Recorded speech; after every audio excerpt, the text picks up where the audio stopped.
Salve, salve pessoal, Rodrigo Barbati com você para mais um encontro, mais um evento de atualidades. Conversamos sobre temas de 2015, o que andou nos noticiários nesse período que é relevante você identificar e considerar. Claro que o início do ano é marcado pelas dificuldades do governo Dilma, né?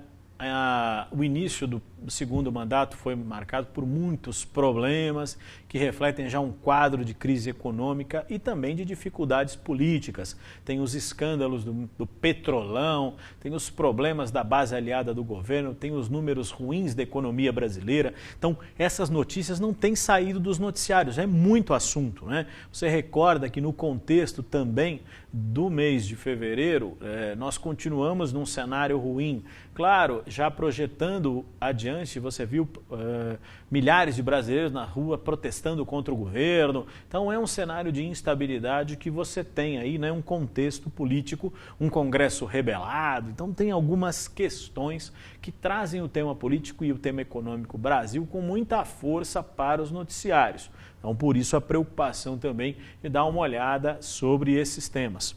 Então, sem delongas, vou iniciar os nossos assuntos de hoje. Então, estamos aqui para falar de temas de fevereiro de 2015 para você e vale a pena destacar. Por exemplo, o nosso primeiro assunto se refere à posse dos novos deputados e senadores e, consequentemente, à eleição da mesa diretora do Congresso, na Câmara e no Senado. É interessante lembrar, né, que esse Congresso Nacional tem uma característica interessante, né? O que sai das eleições de 2014 é que você tem na Câmara dos Deputados e no Senado uma composição mais ou menos próxima daqueles que você identifica, né? Onde é que estão aí as maiores bancadas? Onde é que você tem, por exemplo, na Câmara, Partido dos Trabalhadores, PMDB e PSDB têm as três maiores bancadas. O PT tem mais deputados, depois o PMDB e o PSDB. No Senado, PMDB, PT e PSDB também têm as maiores bancadas. Só que no caso do Senado, a maioria dos senadores é do PMDB. Então você observou que os dois partidos que compõem a base aliada do governo no Congresso Nacional estão dominando as duas casas, na Câmara e no Senado. E o principal partido de oposição está lá também. Até aí tudo bem, certo? Certo nada. Na hora que você vai para as eleições, para a escolha da mesa diretora, quem vai presidir a Câmara, quem vai presidir o Senado, aí a encrenca fica marcante. No caso, principalmente da Câmara. No Senado, não. O governo compôs com o senador, né? E vale observar que compõe no Senado, não com o senador, compõe no Senado para apoiar o senador Renan Calheiros para a presidência. E na Câmara, uma briga entre partidários do governo, do Partido dos Trabalhadores e do PMDB, entre aspas, um PMDB meio arisco, no caso, ao governo. E esse é o retrato das eleições que eu mostro para você, falando um pouquinho então desses elementos que vale a pena você identificar e que poderiam, né, ser mencionados pelo avaliador em relação à crise política que se desenha a partir daí. Então vamos lá. Câmara dos Deputados. Quem vai presidir a Câmara? Deputado Eduardo Cunha, PMDB do Rio, biênio 2015-16. Veja, mesmo o PT tendo mais deputados, o PMDB desafiou o PT e ganhou a eleição na Câmara. Então, os deputados escolheram Eduardo Cunha para presidir. Então, é ele que vai presidir, né, a Câmara dos Deputados. É inimiga do governo, ficou claro, porque a presidente Dilma queria outro personagem. Lembra que o líder do PMDB derrotou quem? Você vai recordar, derrotou o candidato do governo, Arlindo Quinalha. Então foi uma derrota feia para o governo, que levou uma surra e, além disso, foi retalhado depois, porque uma série de projetos que desagradavam o governo começaram a aparecer e ser aprovados. Lembre os temas relacionados à PEC da Bengala, que amplia a idade mínima dos juízes e magistrados para aposentadoria de 70 para 75, ou a questão da reforma política, que já instalou uma comissão, a revelia do Partido dos Trabalhadores, ou um outro tema também relacionado à questão da dívida de estados e municípios. Vejam, dores de cabeça que o senhor Eduardo Cunha vem dando ao governo. Como foi difícil aprovar algumas medidas iniciais do ajuste fiscal. Então são questões de quem está ali, né, enfrentando o governo, até porque foi retalhado por ele. Então Eduardo Cunha se mobilizou, ganhou a eleição, né? É claro que também desagrada a Eduardo Cunha a questão do seu nome estar incluso na lista dos favorecidos pelo esquema do petrolão, do escândalo na Petrobras. Então é um assunto também, uma coisa vai puxando a outra, né? Mas é um começo de ano complicado, se você fizer um paralelo aí, né, os primeiros meses do governo Dilma, de muitas dificuldades para a presidência, a popularidade no lixo, a população nas ruas e uma grande crise política. Tanto é que a presidente fez o quê? Delegou a articulação política a Michel Temer, vice-presidente, porque ela não consegue, né, os seus ministros, os ministros do Partido dos Trabalhadores não conseguem ter um bom relacionamento no Congresso, principalmente na Câmara, com Eduardo Cunha. Que mais? Além disso, cabe lembrar que nós tivemos a eleição do senador Renan Calheiros, vale sempre observar, que foi então reeleito para o biênio 2015-2016, presidente do Senado Federal. Aí a questão estava mais clara, o governo compôs com o Renan, depois se surpreendeu porque ele também tem dado trabalho para o governo nas eleições. Fica para você aí como uma referência desse tema. Renan Calheiros vai derrotar o senador Luiz Henrique do PMDB, lembre, Luiz Henrique, né, que acabou falecendo aí, né? Ele faleceu em maio de 2015. Né? Poderíamos ter até um presidente do Senado falecendo logo depois, né? Ele acabou sendo derrotado por Renan Calheiros. Estou só fazendo essa peculiaridade para você, de fazer os ajustes aí de uma informação, que Luiz Henrique faleceu em maio de 2015, vale lembrar. Então você tem também uma mudança depois na composição em relação ao Congresso Nacional. Mas só um pequeno detalhe, pode ser até tema de prova, né? O ex-governador de Santa Catarina e senador Luiz Henrique veio a falecer em maio, então entra nesse contexto das eleições. É isso que interessa para a gente aqui observar.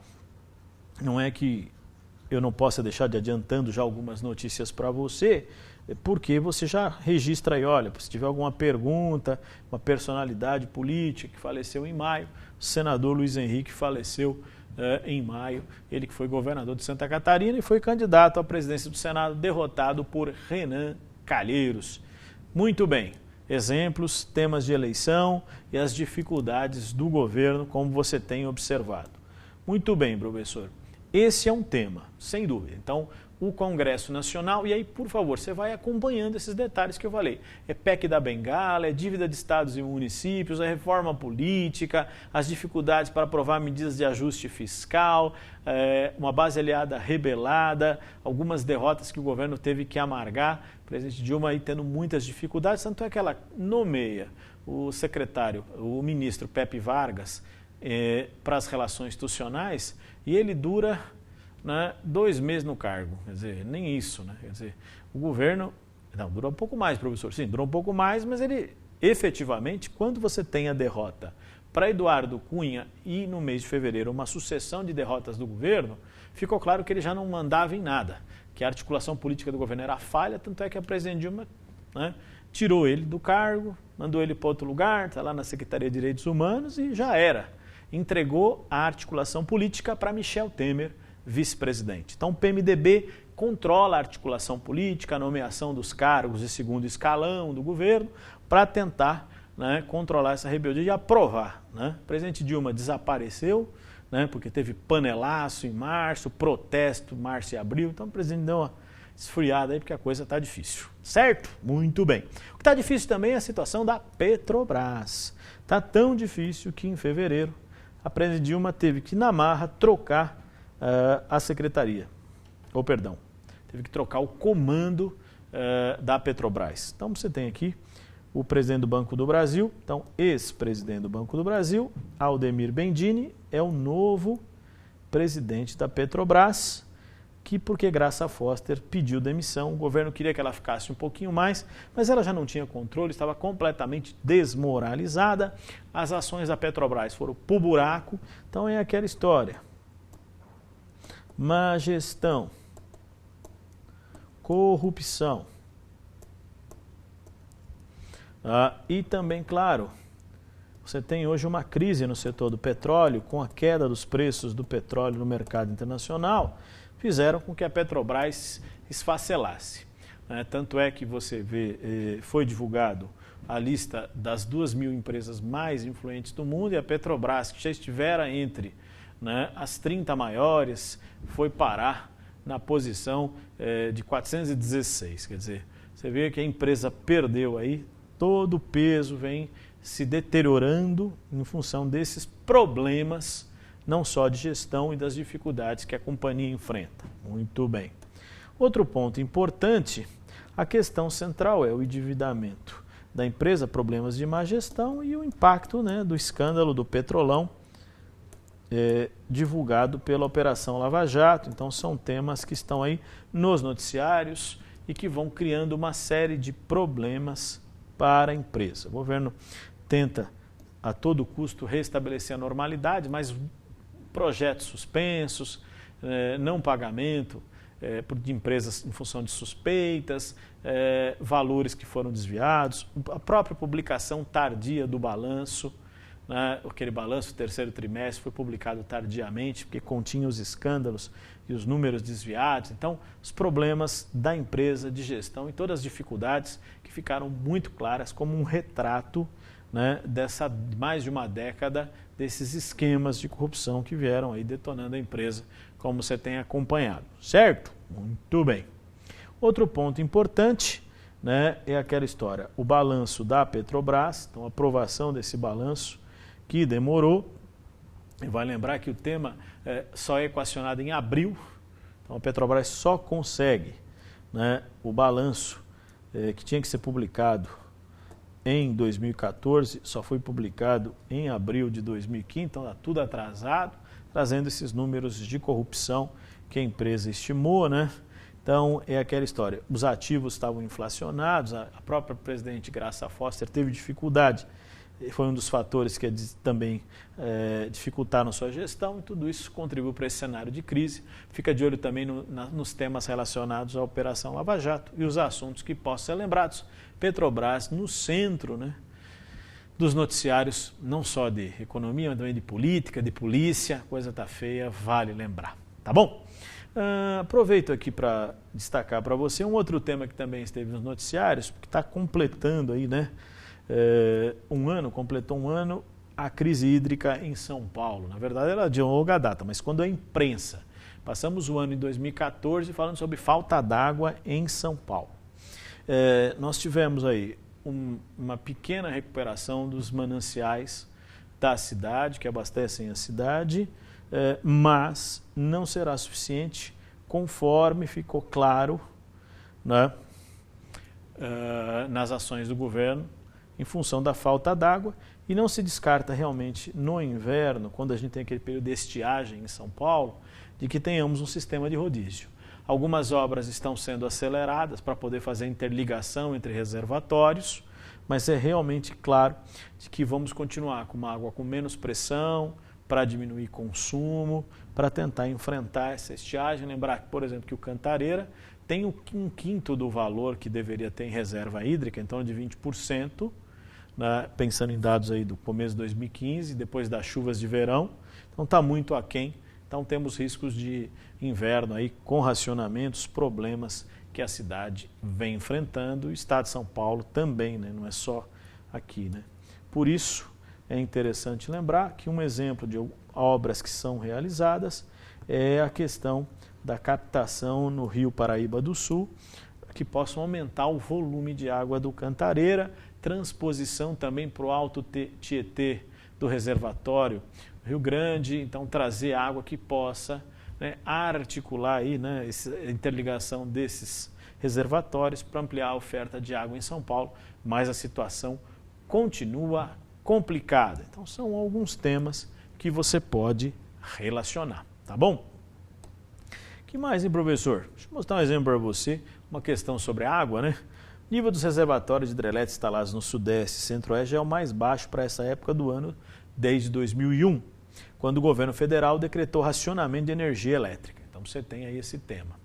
A preocupação do governo com a situação dos reservatórios é maior porque eles são responsáveis juntos por cerca de 70% da energia elétrica gerada no país. Então falando aí desse problema que não é só um problema da cidade de São Paulo, né?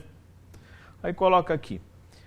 Essa situação foi provocada, então quais seriam os motivos da estiagem, das dificuldades, né? Desculpe, quais os motivos da falta de água, né, na região? Então um exemplo é estiagem, sim, aquela coisa de seca mais rigorosa, etc. E também, claro, do aumento de consumo de energia, né? Quando o governo baixou o preço da energia, na marra, né, no governo Dilma em 2011, você acabou 2012 provocando um aumento do consumo e o reflexo também vem. Problemas climáticos de gestão, isso contribui para esse cenário, ok? Então são alguns exemplos, né, que vão justificar a crise hídrica em São Paulo, tá bom?